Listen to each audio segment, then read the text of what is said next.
우리나라 사람들이 좀 빠르죠. 뭐든지 빨리빨리 하는 그런 경향이 있습니다. 어, 그래서 뭐 휴대폰도 잘 만들고 또 배도 잘 만들고 또 초고속 인터넷도 가장 보급률이 빠르고 빠른 것의 장점이 참 많이 있죠. 그런데 그런 말이 있죠. 속도보다 중요한 건 방향이다. 빨리 하는 것도 중요하지만 바르게 하는 게 중요하다라는 것입니다. 오늘 본문에 보면 모세가 살인사건에 연루되어서 광야로 도망가는 장면입니다. 모세가 왜 살인사건에 연루됐죠? 성급한 마음 때문에 그랬습니다. 동기는 참 좋아요. 히브리서에도 잘 나오죠? 모세가 40세쯤 되어서 사도행전에도 잘 나오죠? 히브리서에도 나오고 동족을 생각할 마음이 생겼습니다. 우리 지난주에 살펴봤죠? 하세수트 공주가 물에서 모세를 건져서 양자로 키웠습니다. 왕자죠. 애굽의 왕자입니다. 호의호식하면서 살 수 있지만 그래도 고난당하는 동족에 대한 마음이 굉장히 컸습니다. 잠시 낙을 누리는 것보다 동족과 함께 고난받는 것을 오히려 더 기뻐했던 사람이 모세였습니다. 그런데 그 마음을 가지고 나가서 살폈을 때 애굽 사람 하나가 자신의 동족 치는 것을 봤습니다. 그냥 치는 건 아니고요.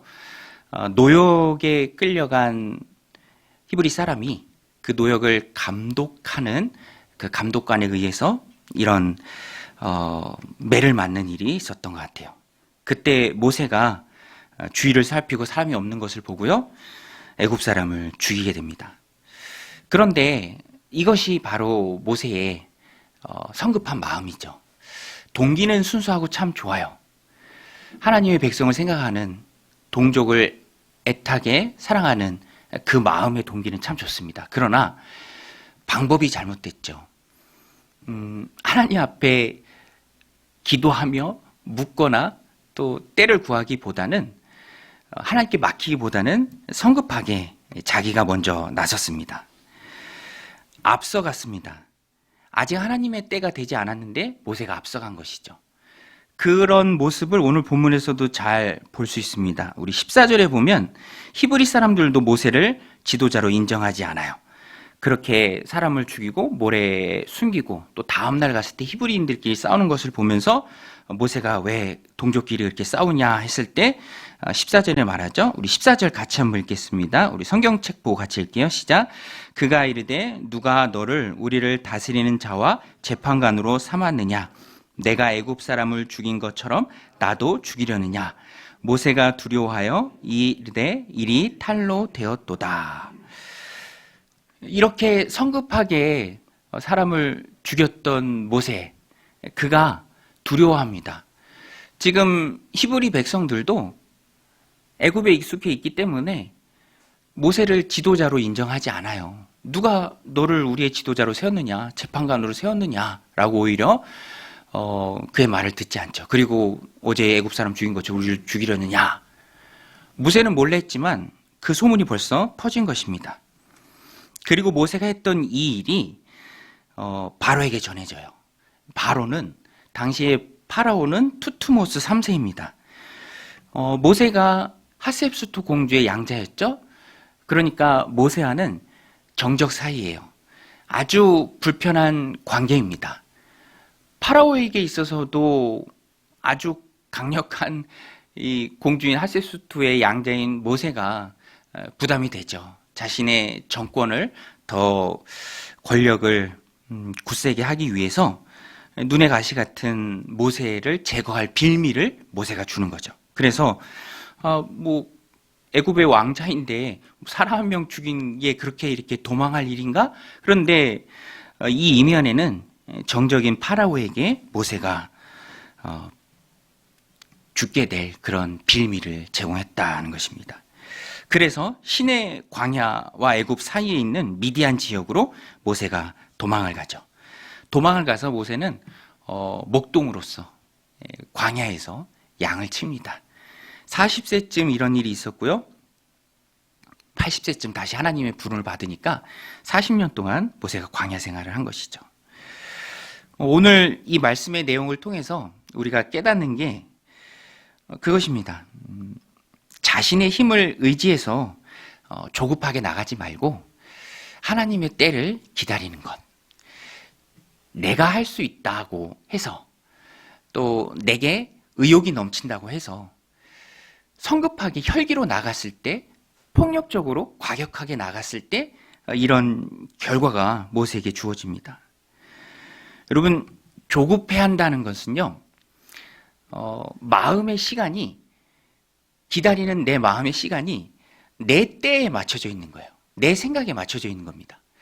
그러다 보니까 모세와 같이 내가 할 수 있는 힘도 있고 또 될 것 같기도 하고 열정도 있고 의욕도 있고 준비도 다 됐다라고 스스로 생각하기 때문에 나서지만, 그러나 하나님의 때가 아직 되지 않았을 때 누구도 모세를 지도자로 인정하지 않고요, 또 그 일 때문에 오히려 광야로 도망을 가게 된다는 것입니다.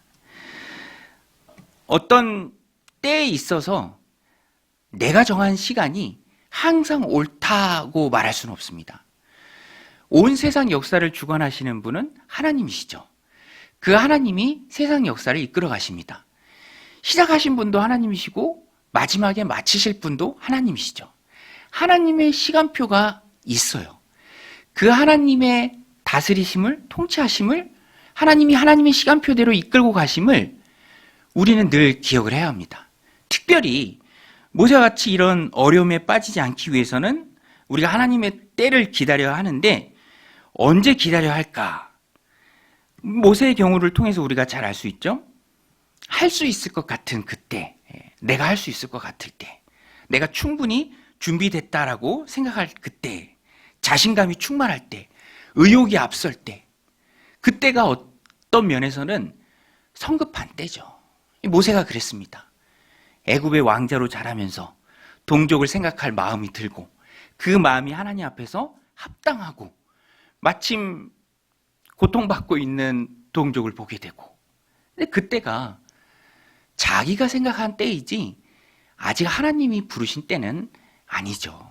그래서 그러한 때에 기다려야 합니다. 오히려 이때가 정말 맞는지 하나님 앞에서 묻고 기다려야 할 때죠. 또 모세를 보면 두 번째가 12절에 보면, 우리 12절도 같이 한번 읽겠습니다. 시작. 좌우를 살펴 사람이 없음을 보고, 이 말씀을 보면 저는 모세가 좌우를 살폈다라는 그 말씀이 좀 마음에 와닿더라고요. 좌우를 살피는 거예요. 사람이 있나 없나, 그렇죠? 하나님을 살펴야 되는데 하나님의 뜻을 깨닫기를 소원하고 그 하나님의 뜻을 살펴야 하는데, 모세는 사람을 살폈습니다. 사람의 눈치를 볼 때 우리가 내가 성급한지 아닌지 돌아봐야 할 때입니다. 하나님의 일은 하나님 때에 이루어집니다. 그래서 우리 편에서는 기다려야 합니다. 여러분, 요셉도 보세요. 요셉도 술 맡은 관원장 꿈 해석하고 금방 나갈 줄 알았죠. 그가 복직되면서. 그러나 요셉이요, 2년을 더 기다려야 했습니다. 요셉의 시간과 하나님의 시간이 달랐어요. 하나님의 시간표에서는 아직 요셉은 때가 되지 않았습니다. 안타깝지만 감옥에서 2년을 더 무르익어야 하는 그 시간이 하나님의 시간표에 있었고요. 하나님의 시간표는 요셉의 시간보다 2년이 더 길었습니다. 그러면 늦어지는 거 아닌가? 또 그렇지는 않아요. 하나님이 요셉에게 계기를 마련해 주실 때 바로가 꿈을 꾸고 술 맡은 관원장이 요셉을 기억해내고 그 계기를 통해서 요셉이 바로 앞에 서게 되죠. 오늘 우리가 하나님 앞에 하나님 주신 귀한 인생을 살아갈 때 늘 잊지 말고 기억해야 할 것은 역사의 주관자는 하나님이시다라는 거예요. 그래서 내가 성급하고 조급하게 나서면 안 된다는 것입니다. 내 시간만 앞세우면 조급해지죠. 주변 상황이요, 항상 우리의 뜻대로 움직이는 건 아니잖아요. 우리가 환경을 다 컨트롤할 수 있는 게 아닙니다. 내 마음은 이게 아닌데, 그런데 상황은 내 뜻대로 되지 않는 모습을 보면서 우리는 조급해질 수밖에 없는 거죠. 하나님이 하나님 되심을 인정하고 세상 역사를 이끌어가고 시작하신 분이 하나님이시다라는 것을 내가 믿고 그 하나님을 신뢰하면 내가 준비가 되었다 할지라도 기다리는 모습이 필요하다는 것입니다. 여러분, 모든 일에 하나님의 때가 있는 줄로 믿습니다. 여러분 믿으십니까? 하나님의 때가 있어요. 갈라디아서 4장 4절에도 예수님이 오시는데 언제 오시는가? 때가 참해라고 말합니다. 때가 참해. 예수님 오실 때가 있는 거죠. 또 오늘 말씀을 스테반 집사님이 사도행전에서 설교 때 인용을 할 때 이 모세의 때를 일컬을 때 의미하는 단어가 하나님의 시간을 의미합니다. 그게 크로노스인데요. 이 크로노스는 연대기적 시간이 쫙 펼쳐져 있을 때 그 시간의 어느 한 기점을 나타내는 거예요. 하나님의 시간표가 쫙 있고요. 그때의 어느 한 시점, 모세의 때, 크로노스, 나의 때, 우리의 때, 우리 자녀들의 때, 항상 그 때가 있습니다. 내가 생각할 때는 더디다고 생각할 수도 있지만 하나님은 하나님의 때에 항상 정확하게 일하시는 분이죠. 그래서 우리는 하나님의 때를 기다려야 하고요. 또 인간적인 생각에서 나오는 조급함을 물리쳐야 합니다. 또 인간적인 생각에서 나올 수 있는 포기하고자 하는 마음도 함부로 가져서는 안 돼요. 왜냐하면 지금은 비록 이루어지지 않지만 하나님의 때에 언젠가는 반드시 이루어질 것은 이루어지기 때문에 하나님의 뜻 안에서 우리가 쉽게 포기해서도 안 됩니다. 아무리 애써도 안 되는 일이 하나님의 때가 되면 한순간에 이루어지는 일들을 많이 경험하죠. 오늘 말씀을 통해서 우리가 붙잡아야 될 메시지가 바로 그거예요. 모세는 의욕은 넘쳤어요. 열정은 넘쳤습니다. 동기도 순수하고 좋았어요. 그렇지만 그의 삶 가운데 단 한 가지 아쉬운 것, 하나님의 때를 기다리는 모습이 없었습니다. 40대에 혈기왕성할 때 그 혈기 갖고 자기를 의지하면서 자기를 신뢰하면서 나가니까 오히려 일이 그르쳐지는 것이죠.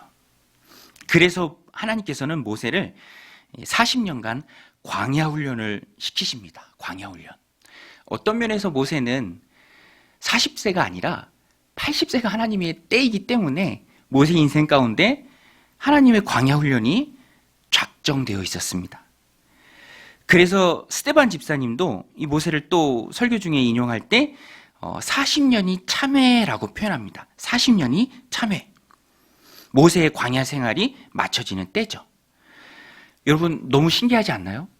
하나님의 때는요, 정말 잘 준비되어 있고 의욕도 넘치고 동기도 순수하고 혈기왕성한 보다 젊은 그 40대의 모세가 아니라 80대의 모세인 거예요.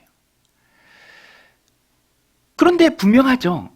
하나님께는 나이가 문제가 되지 않습니다. 모세가 순종의 사람이 되어서 하나님을 의지하면서 나아갈 때에 하나님 손에 온전히 붙잡혀 있을 수만 있다면 오히려 혈기왕성해서 막 마음대로 과격하게 나가는 40대보다 하나님 쓰시기에 훨씬 더 편한 때죠. 80세의 모세. 나이 많다고 하나님이 못 쓰실 게 아니잖아요. 모세가 나이 많다고 해서 하나님의 능력이 모세를 통해서 나가지 못할 게 아니죠. 오히려 하나님 손에 더 붙들려 있고 준비되어 있는 80세의 모세라면 하나님이 훨씬 더 쓰기 편하다라는 것입니다. 그래서 하나님께서는 우리를 단련하실 때 어느 때인가는 광야의 시간을 허락하실 때도 있습니다. 광야의 시간. 광야 학교죠. 모세의 광야 학교. 모세가 준비되어지는 시간. 광야라는 찬양이 있는데요. 거기에 보면 가사가 참 은혜로워요. 주께서 나를 사용하시려, 나를 더 정결케 하시려, 나를 택하여 보내신 그곳 광야. 성령이 내 영을 다시 태어나게 하는 것. 광야, 광야에 서 있네. 그 다음 가사가 참 은혜로워요. 우리에게 왜 광야를 허락하시는가? 이 노래의 작곡가는 이렇게 해석했습니다. 내 자아가 산산이 깨지고 높아지려 했던 내 꿈도 내려놓고 오직 주님 뜻만 이루어지기를, 나를 통해 주님만 드러나시기를, 광야를 지나며. 광야. 여러분, 우리가 인생을 살아가다 보면 하나님의 때에 광야를 지날 때가 있습니다. 하나님이 나를 광야에서 준비시키실 때가 있죠. 모세가 그랬습니다. 하나님이 더 잘 쓰시려고, 더 준비된 모습으로 하나님께 쓰임 받도록 하나님께서 모세를 광야로 인도하셨죠. 모세는요, 광야에서 훈련을 잘 받았습니다. 21절, 22절 말씀인데요. 모세의 마음 상태를 알 수 있습니다. 21절, 22절 우리 같이 한번 읽겠습니다. 시작. 모세가 그와 동거하기를 기뻐하며 그의 딸 십보라를 모세에게 주었더니 그가 아들을 낳음에 모세가 그의 이름을 게르솜이라 하여 이르되 내가 타국에서 나그네가 되었음이라 하였더라. 나그네라는 말이 눈에 들어오죠. 나그네. 모세는요, 본인을 나그네로 소개합니다. 그래서 자녀의 이름도 게르솜, 나그네라는 뜻이에요. 본인을 객으로 표현합니다. 거기가 고향이 아니고 눌러 살 곳이 아니다라는 그런 마음은 모세가 그곳에서도 잊지 않았습니다. 미디안의 평범한 목부로 살지만 하나님의 백성의 정체성은 모세가 흐려지지 않았어요. 하나님이 모세를 광야에 보낸 그 목적 그대로 훈련을 잘 받고 있습니다. 그리고 하나님의 때가 돼요. 오늘 본문에 포함되지는 않는데 같이 읽지는 않았는데요. 23절, 24절 우리 같이 한번 읽겠습니다. 23절, 24절 시작. 여러 해 후에 애굽 왕은 죽었고 이스라엘 자손은 고된 노동으로 말미암아 탄식하며 부르짖으니 그 고된 노동으로 말미암아 부르짖는 소리가 하나님께 상달된지라. 하나님이 그들의 고통 소리를 들으시고 하나님이 아브라함과 이삭과 야곱에게 세운 그의 언약을 기억하사. 이게 비로소 하나님의 때가 된 거예요. 모세도 준비가 되었습니다. 하나님이 쓰실 만한 순종의 사람, 왕자의 그런 모습이 물이 쫙 빠져 있는 사람, 하나님이 얼마든지 쓰실 수 있는 80세의 모세. 이스라엘 백성도 고난 가운데 하나님 앞에 탄식하며 부르짖죠. 나올 준비가 됐고요. 하나님도 아브라함과 이삭과 야곱에게 세운 그 언약을 기억하십니다. 그러니까 지금 이제 비로소 하나님의 때가 된 것이죠. 오늘 본문을 통해 우리에게 주시는 하나님의 음성이고요. 또 메시지입니다. 하나님의 때가 있으니 인내하며 기다리라. 사람이 애써도 안 되는 일이 하나님의 때에 이루어집니다. 그래서 어떤 면에서는 기다려야 하고요. 또 어떤 면에서는 쉽게 포기하지도 말아야 합니다. 이를 이루시는 분은 하나님이시죠. 하나님의 때는 항상 정확합니다. 그러니까 그분의 백성된 우리도 온 세상을 지으시고 지금도 섭리하시고 통치하시고 사랑하는 하나님의 백성들의 삶을 신실하게 이끌어 가시는 하나님이심을 우리가 믿는다면, 신뢰한다면 우리의 삶에 있어서도 하나님의 때를 기다릴 수가 있어야 돼요. 어떤 일이든 무슨 일이든 내가 간절히 바라고 내가 간절히 원한다고 나의 시간표대로 이루어지는 것은 아닙니다. 내가 아무리 간절히 바라고 원할지라도 나보다 나를 더 잘 아시는 그 하나님께서 하나님의 때에 준비하시고 예배하시고 계세요. 우리는 그 하나님을 믿고 신뢰하는 마음으로 기다려야 합니다. 모세의 스토리가 그것을 우리에게 잘 보여주죠. 여러분, 아브라함도 75세의 약속을 받았지만 바로 이루어지지 않았습니다. 100세의 이삭을 받았으니까 아브라함도 기다렸던 시간이요 25년이나 됩니다. 오늘 우리의 인생도 마찬가지예요. 내가 아무리 간절히 원하고 바라고 또 고대한다고 할지라도 나의 때와 하나님의 때가 다를 수 있다는 것을 우리가 깨달아야 돼요. 크로노스입니다. 성급해할 필요 없어요. 조급해할 필요도 없습니다. 하나님의 일은 하나님의 때에 하나님이 하나님의 방법으로 반드시 이루세요. 그 하나님을 신뢰하면서 나아가는 것이 우리죠.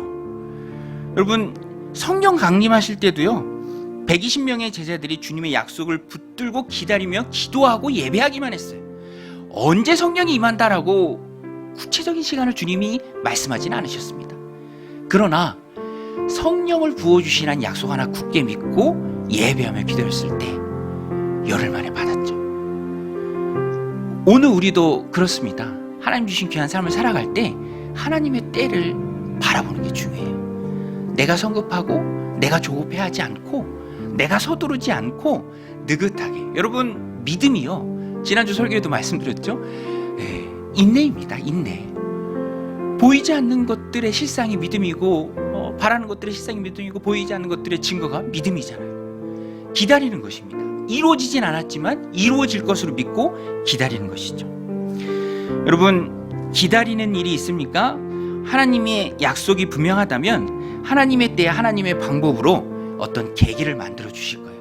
그리고 그 일을 반드시 이루어 주실 것입니다. 이 믿음으로 하나님의 때를 기다리는 저 여러분들이 다 되시기를 주님의 이름으로 축원드립니다.